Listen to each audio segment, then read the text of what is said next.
শান্তিতে আছি, তোমরা আমাদের শান্তির উপর আঘাত দিও না, আমাদেরকে শান্তিতে থাকতে দাও। ভারতকে তারা বলেছে আমাদেরকে দিয়ে আর খেলো না, বহু খেলা তোমরা খেলেছো, এখন তোমরা শান্ত হও। আমরা এই দেশে ধর্ম বর্ণ নির্বিশেষে ভালো আছি, ভালো থাকতে চাই। আমরা তাদেরকে অভিনন্দন জানাই।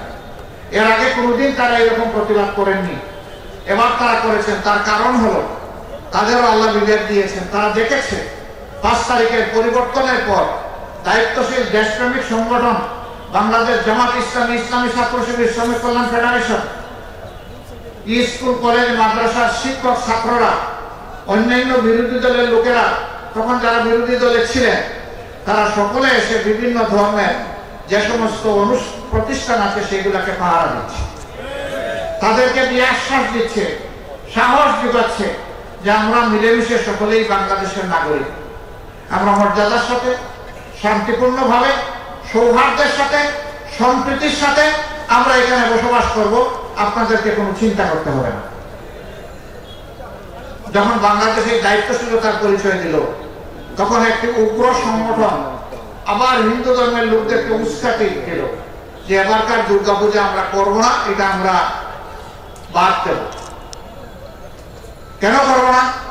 যে এই দেশে আমাদের উপরে আঘাত করা হচ্ছে, আমাদের মা বোনদের ইজ্জত লুণ্ঠন করা হচ্ছে, আমাদেরকে খুন করা হচ্ছে, ঘর বাড়ি পুড়িয়ে দেওয়া হচ্ছে। এবারও দায়িত্বশীল হিন্দু সমাজের লোকেরা তারা জানিয়ে দিলেন তোমাদের এই সমস্ত কথা মিথ্যা এবং আমরা তোমাদের তাকে সাড়া দেব না। জাতি জাগ্রত আছে। প্রত্যেকটি ঘটনার পর আমাদের দেশের মানুষ, বিশেষ করে যুব সমাজ জানান দিচ্ছে যে আমরা আমাদের দেশকে ভালোবাসি এবং আমরা দেশের শান্তি শৃঙ্খলা, স্বাধীনতা, সার্বভৌমত্ব রক্ষায় আমরা প্রতিশ্রুতিবদ্ধ, আমরা ঐক্যবদ্ধ। আপনারা দেখেছেন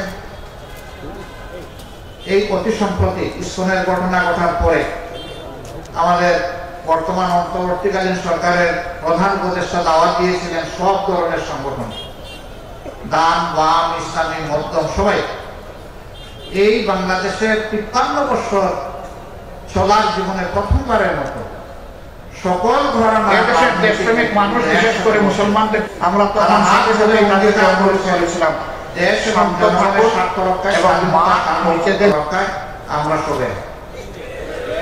আমরা কোনো অপশক্তির কাছে মাথা নত করবো না, আমরা কোনো চোখ রাঙ্গানিকে পরোয়া করি না।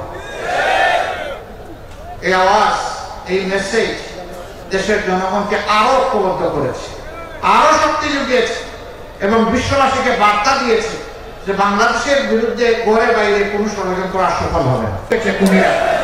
পরের দিন কিন্তু গুরুত্বপূর্ণ ব্যক্তি ধর্মীয় অভিভাবকদেরকে নিয়ে আবার প্রধান উপদেষ্টা বসেছে, তারাও হাতে হাত মিলিয়ে আওয়াজ দিয়েছে এখানে ধর্ম বর্ণের কোনো কথা নেই, আমরা সকলে মিলে বাংলাদেশ এবং এই বাংলাদেশকে আমরা রক্ষা করব। এই বাংলাদেশের বিরুদ্ধে কোনো ষড়যন্ত্রে আমরা পা দিব না এবং আমরা বরদাস্ত করব।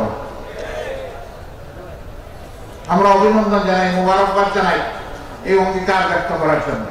শান্তিতে আছি, তোমরা আমাদের শান্তির উপর আঘাত দিও না, আমাদেরকে শান্তিতে থাকতে দাও। যে সমস্ত প্রতিষ্ঠান আমাদেরকে আর খেলো না, এখন তোমরা শান্ত হও। আমরা এই দেশে ধর্ম বর্ণ নির্বিশেষে ভালো আছি, ভালো থাকতে চাই। আমরা তাদেরকে অভিনন্দন জানাই।